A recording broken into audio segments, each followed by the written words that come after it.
And what we are seeing that the percentage of customers, when the vehicle is very young, during the first 1, 2, 3 years of ownership, the customers that come back to have the vehicle service within the franchise dealer network is very high. In some cases, 80, 90%, and then starts to decline. And this decline can become very, very rapid at year 3, 4, at the end of warranty, or when there's a change of ownership for this vehicle. And it goes down, sometimes down to the 20%, even 10% at year 10. What it means really, if you think about it, is that if you don't sell new vehicles, you're making the units in operation of that car park that is driving around older. And everything else being equal, you are going to be at a disadvantage of maintaining that service retention. Welcome to Retention Roadmap, navigating service success for new car dealerships. Today, I'm honored to have Piermichele Robazza, Global Practice Director, Aftersales Performance for Urban Science, a global leader in data-driven solutions that empower automotive manufacturers and dealerships to maximize their performance. Urban Science specializes in leveraging advanced analytics and technology to help dealerships optimize everything from sales to after-service operations. As the driving force behind customer experience initiatives, Piermichele plays a key role in developing and implementing strategies that improve dealership service retention through actionable insights and innovative tools like ServiceView. Piermichele will share how Urban Science's data-driven solutions are helping dealerships retain more service customers and enhance their overall service experience. Piermichele, great to see you again, and welcome to the podcast. Absolutely. Hi, Bill. Great Hello. to be here. Thank you very much for having me. Thank you. Appreciate you being here. Anyone who knows me knows that I love data, and especially actionable data that quantifies customer retention, that allows dealerships to measure the impact of their initiatives and their actions. And we're going to be all about analytics today and what that means, and the findings, and how dealers can use these analytics to improve their businesses. So let's dive right in. Let's talk about, if we would, tell us a little bit about ServiceView, and how does ServiceView utilize data analytics to help dealerships identify and capitalize on opportunities within their service drive? Absolutely. So ServiceView is Urban Science business intelligence solution for anything that has to do with after sales, service and parts. And it's really the latest iteration of something that we've been doing since the 90s. At the time, we were doing it on paper, literally printing books. We had a production going on where we would send the dealers regularly every 6 months or so these books full of maps and charts, and a CD with customer information. Now, of course, over time, that moved on to PDF files, and then eventually went online with web-based. And now we have ServiceView.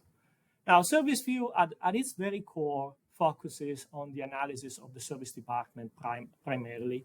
And we have two big modules that really are really the cornerstone of the system. They have to do with retention analysis and repair order. In the retention analysis, the customer is at the focus of it. So we are looking at all the customers that are in the market, the units in operation, and then how many of those come in for service, understanding the characteristics of those customers, the frequency that they come in, and do all the type of analytics around those units in operation, those customers. The repair order module instead looks at the activity of the service department. So that's where we analyze from the most basic things like number of repair order divided by the various pay types, but also revenue. And then we go into more detailed analysis by service advisor, by technician, labor hours, and all the analysis that you can do in that space. Mm-hmm.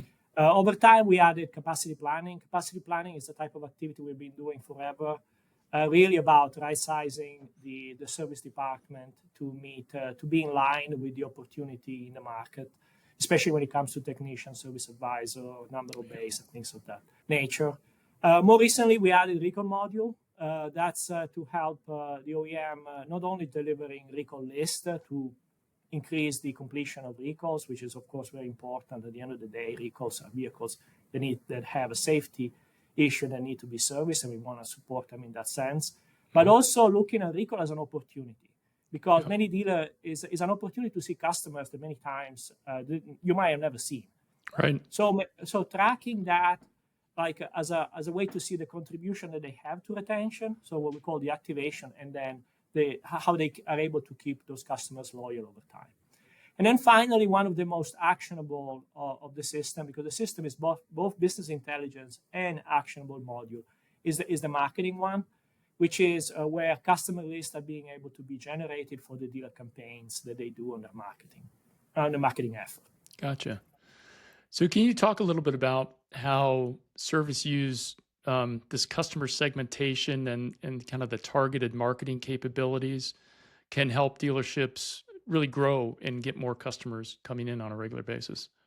Yeah, the marketing module, when we analyzed the usage of the system, from a dealer perspective, is by far the one that they focus the most.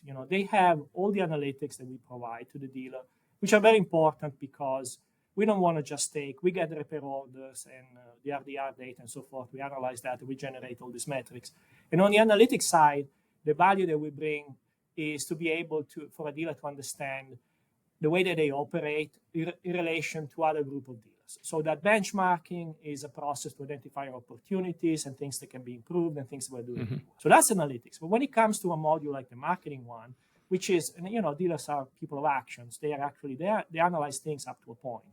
The analytical part is very, very important for the OEM that need to do the ad hoc work, or the field people. They are heavy user of that part. But on the marketing instead, it's more about actually providing value above and beyond what they have in their own DMS, because all the dealers have the customer information in their own DMS. But in this case, we are able to leverage the customer information for the entire network, and then enhance that information to provide, for instance, things like when did they last service the vehicle, maybe at another dealer. That's an example of suppression.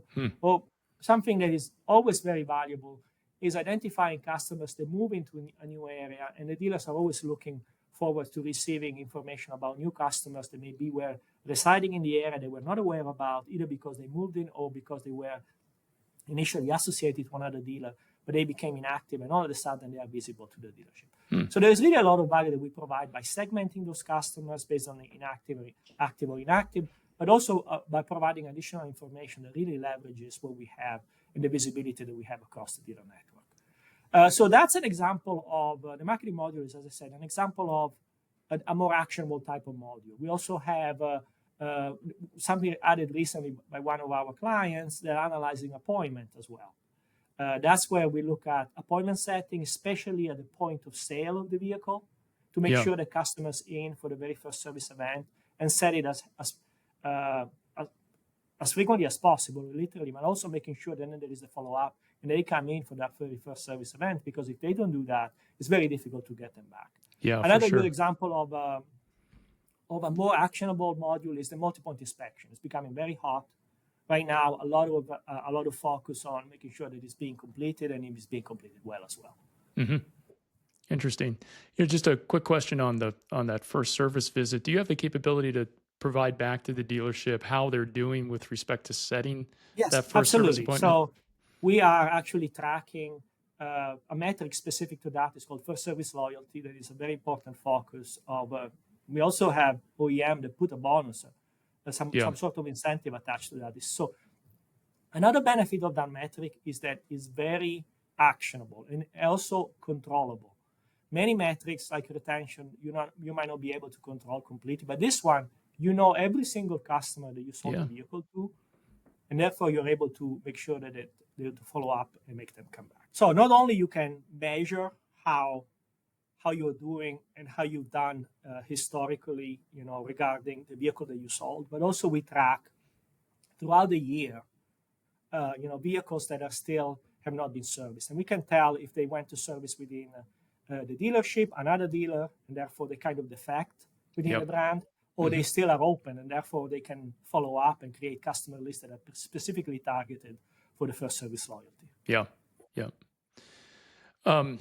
Yeah, that's really fascinating, and I couldn't agree more that getting that customer set for that first service appointment is absolutely essential, because if you don't get them in for that first one, it doesn't matter. You're starting from, some of the numbers I've seen is 57% of customers come in for that first service visit, which means 43% never come in at all, and that's almost half your customer base just from the start. So it's absolutely crucial. Listeners of the podcast also know that we spend a lot of time talking about the importance of multi-point inspections and how important that is for educating customers about not only the current state of their vehicle, but setting the right expectations about what future services they may need to have done.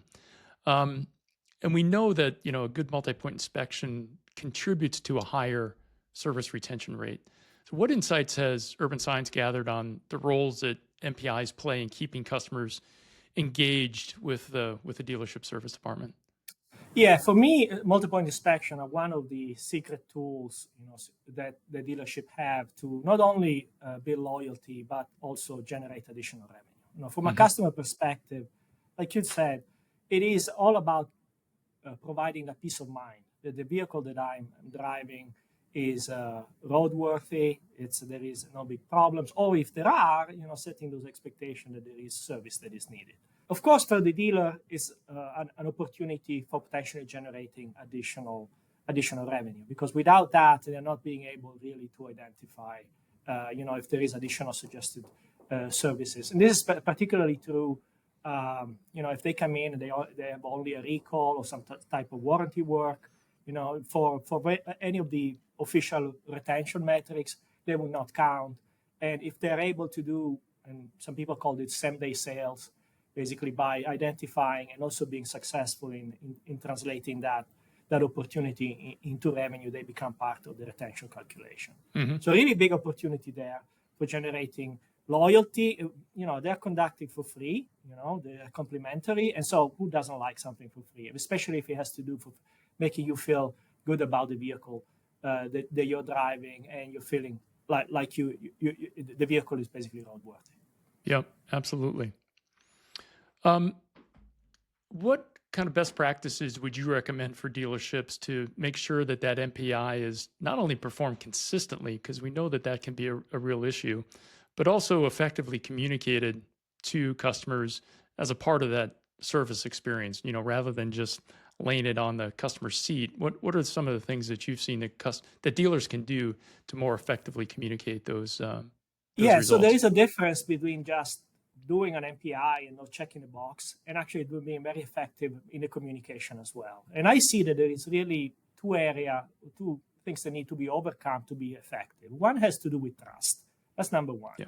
In the old time, you would get a phone call from the service advisor. You bring in your vehicle for, a brake job, replacing brake pads, and then they call and they said, also the rotors need to be changed. You are there and says, I didn't think I had a problem, and things like that, when you really need to spend that additional money. And there is that, that kind of natural skepticism that should not go away completely in this day and age. I mean, we have now the technology to be able to share, as a bare minimum, pictures, of what is being done. But even more advanced, having video of the technician doing the checks. And it's very important. These are communicated both when there is some additional service that is recommended, but also when everything is fine, because that's exactly what creates that wow experience. And I've had that experience myself with people sending me, because they know the work that I do. They say, look what they did. And there's the technician going around checking the tread of the tires, the gauge for the brake pads and all those things, the color of the fluids, to kind of really deliver the fact I'm not just checking box, but I'm showing you through the video so that's really a great way of providing an additional service and create a sense of I'm getting value for the services that I'm getting. So that's number one, overcoming that trust. And by the way, there are even greater technology nowadays that really, you drive the car through the arch and they can get all the high resolution pictures, things like that. We can take it really to the next level. And if you're a geek and like data and stuff like that, that's really, making you really happy. Yeah. The second one is providing value. At that point, you are fine. You understand that you need to do whatever they recommend, or either now or pretty soon. And I'm saying value, not necessarily price, because value is more than just price. Sure. Of course, the first thing that comes in mind when you do a thing, you're being offered to do some additional service, is the value of time. So there is a certain type of value in doing it then and there, instead of having to say, okay, I'm going to go and look maybe for a better deal someplace else, having to bring in there. So there's value there. And also customers, we have seen it from our service that we do, they appreciate the value that the franchise dealers bring because of the parts that they're using, original equipment, the training that the technician go through, the technology, the tools, and those things. So that doesn't necessarily mean that you need to be the cheapest, but at the same time, you need to be careful, especially because you don't want. And I think when it comes to pricing, there are a little bit. You have to look at it from the point of view of what type of recommendation or suggested services you are recommending.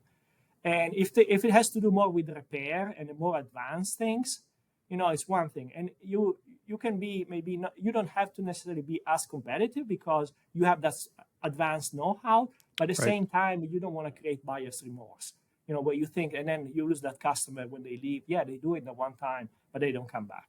Right. There are instead other items that are definitely more price competitive, correct? And it's easier in this day and age to just cross-compare, brake jobs, batteries, or a big one is tires, correct? Tires. That's an easy one that you can go and compare, and then because those are not OEM parts necessarily, so in that case, you need to be more aware. Yep.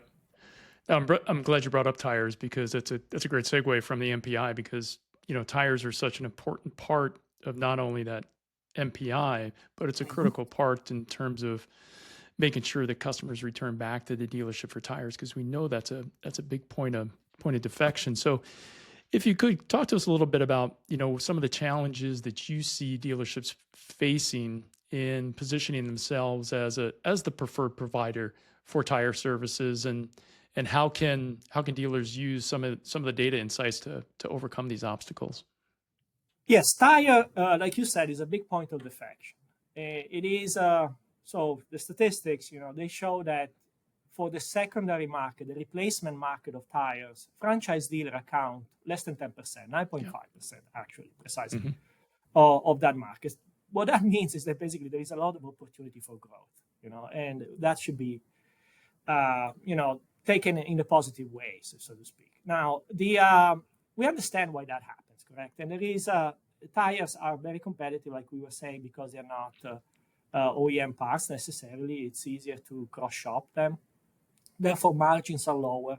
And it's kind of natural that you might lean more towards your effort or things like that when you operate onto type of services that bring in higher margins. So I understand where that is coming from.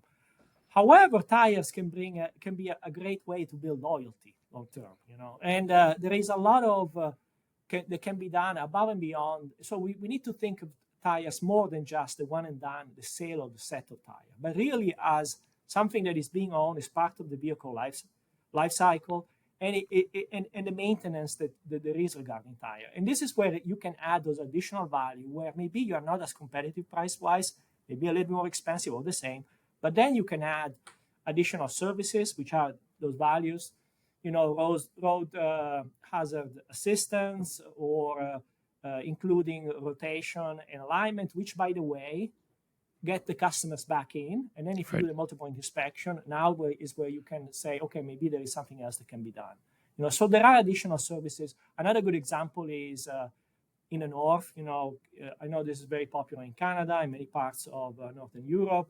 Winter tire storage and swapping them. So you have the customer coming in a list a couple of times a year just for that activity of taking the tire, bringing it in. If you cannot store it at home, they store it for you.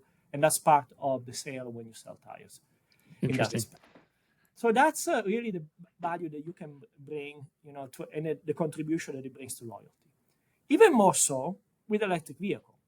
Now, electric vehicles, we are analyzing them and seeing the impact that they have in the service department. And we understand that because of the nature of the vehicle, the smaller number of components and parts that they have, they're not going to come in for service as frequently. But if there is one part that is going to be replaced more frequently, and it's actually even higher in cost, is tires. The vehicle are heavier. The tires have special characteristics. They have to be quieter. They have foam inserts and narrower. The vehicle itself, has that torque and that acceleration that consumes tires more. And of course, they are designed also to support range. So there is a lot of benefit that comes in being really good at having a good tire operation, also to use that as a way to get the electric vehicle owners back in And some manufacturers are starting to look at tire the same way that they've been looking at oil changes with ICE vehicle as the one element that gets that repeat. Of course, it's not going to be as frequently. You don't expect to replace your tire every 6 months, but at least do that rotation. Right. So that if that is included, and for an EV owner, tires is even more important when you associate that to range. When I drive my ICE vehicle, if my tires are not properly inflated or aligned or things like that, I lose a few mileage. It's not a big deal. But we know how focused EV owners are on range. And this needs to start at the point of sales, correct? That's part of the education that should be done when the vehicle is sold, that can lead and really focus and say, look, tires are a big way for you to increase range, making sure that they are proper pressure, aligned, come in, we're going to take care of them, and probably expect to replace them more often. But if you take good care of them, maybe not as often as you might think. Yeah. So how do you do that? Is by getting them in, and they become the one item that can generate that continuous loyalty to the service department. That's interesting. Yeah, I've not thought of that, but that makes perfect sense, that the fact that an underinflated tire can really have an impact on the range of the vehicle, and making sure that they are properly inflated and are in good shape really does have an impact on the efficiency and the range. So yeah, that's interesting. Absolutely. One of the things that I wanted to make sure I asked you about was this service to sales handoff, kind of that last phase of the customer life cycle that can then restart it again and again. And yes, I know that Urban Science has found some really interesting metrics and findings on that service to sales handoff and the opportunity there. But what kind of specific connections have you identified between really high performing service departments and increased vehicle sales, and how can dealerships use this information to help get more vehicle sales from their service customers? Yeah, service to sale, like you said, is really the last step of the vehicle owner life cycle. Right? Yeah. When we think about what are the main purposes of a service department, after sales in general, the short term, of course, is the generation of revenue through the sale of parts or service. And then the long term is building loyalty. Many times that's thought as building loyalty to come back for the service event, but really we understand, it's really loyalty with the brand, also when the time comes to repurchase a vehicle. And I think there is a famous saying about the new vehicle department selling the first car and the service department selling the next 10. Right? So really, indeed, that's a way of expressing that kind of concept of the importance of service to make sure to keep the customer loyal to the brand when they come in for the new vehicle repurchase. What we are finding, however, is many times when we talk to service managers, sometimes with our OEM friends as well, is that their focus, the way they are incentivized and how they are tracked, is really about service. And there isn't as much attention given to service and the importance that it has for new vehicle sales, or vice versa, how important new vehicle sales are for the service department. It's almost like you have to make a case that new vehicle sales are very important for the success of the service department. And there is really two ways that we do that. One way that we do it is looking at the industry more like as a big picture, is speaking of or introducing the concept of the service retention curve. Basically, it's a way of analyzing retention based on the vehicle age. And what we are seeing that the percentage of customers, when the vehicle is very young, during the first 1, 2, 3 years of ownership, the retention, so the customers, they come back to have the vehicle service within the dealership, within the franchise dealer network, is very high. In some cases, 80, 90%, and then starts to decline. And this decline can become very, very rapid at year 3, 4, at the end of warranty, or when there's a change of ownership for this vehicle. And it goes down, sometimes down to the 20%, even 10% at year 10. Further down. What it means really, if you think about it, is that if you don't sell new vehicles, you're not pushing the newer vehicle and keeping up with the vehicle that have been scrapped at the end. You're making the units in operation of that car park that is driving around older. Mm-hmm. And everything else being equal, you are going to be at a disadvantage of maintaining that service retention. So it's actually very common to see manufacturers that struggle to sell vehicles. They may be a year-over-year lower new vehicle sales.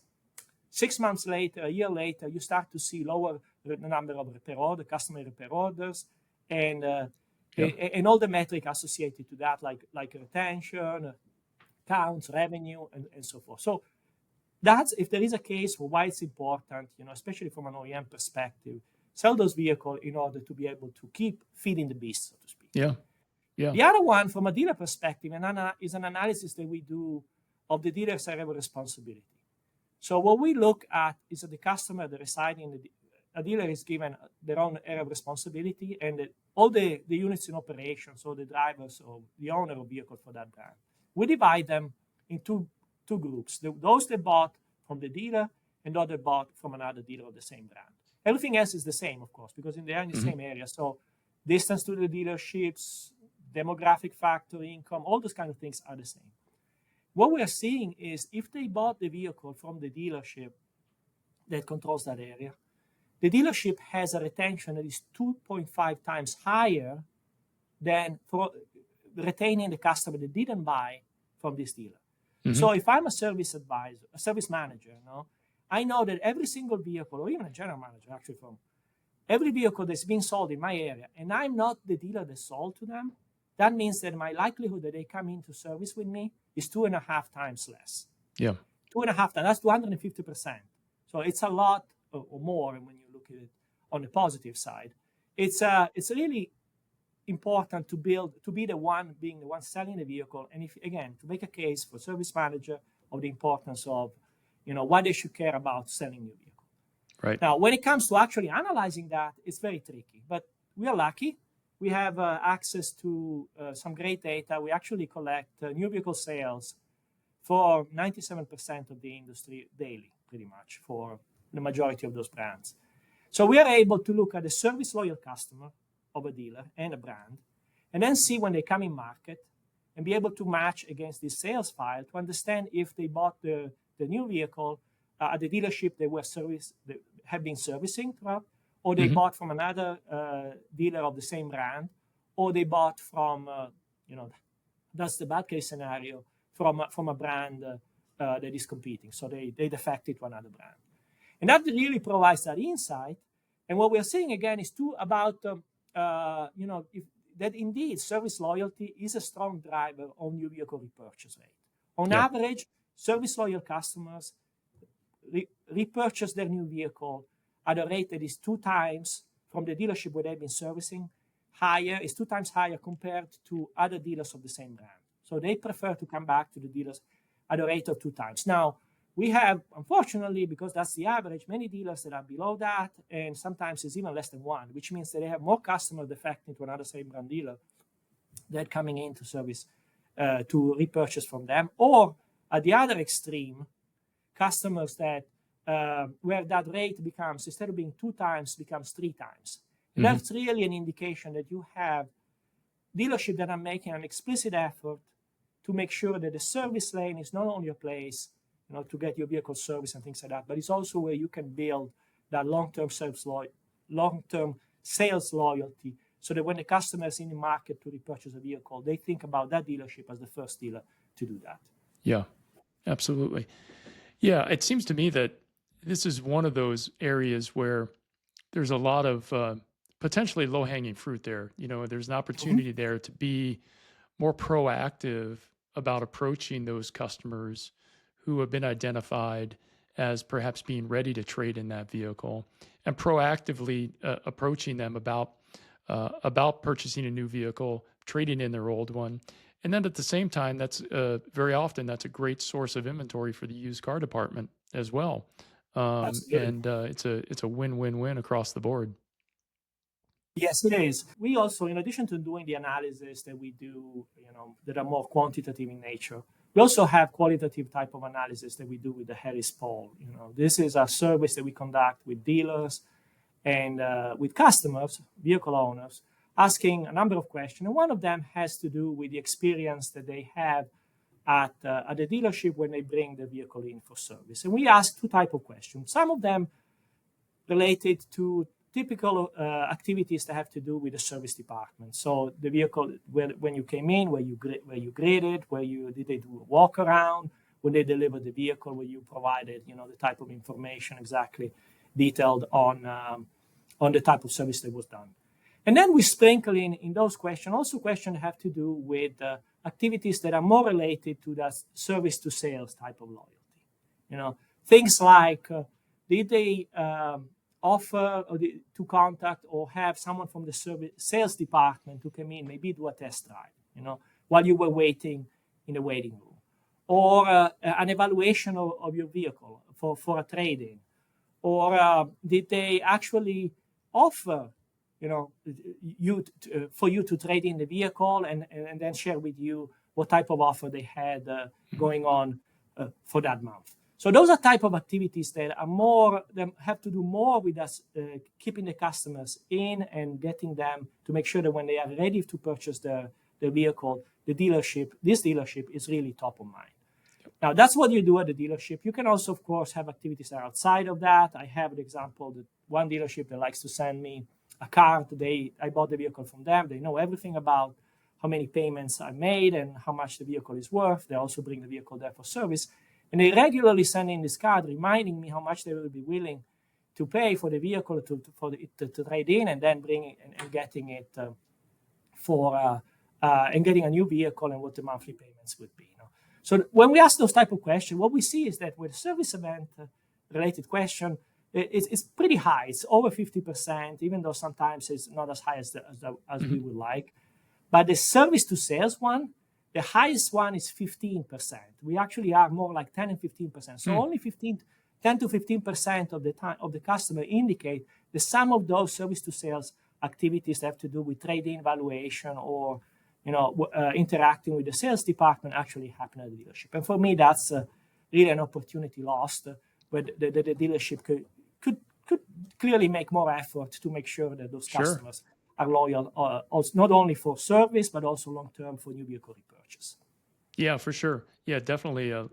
Based on those numbers, a lot of opportunity there for dealers to do a better job of taking advantage of those customers who may be in that ready to purchase and are coming in for service. Well, that's fantastic.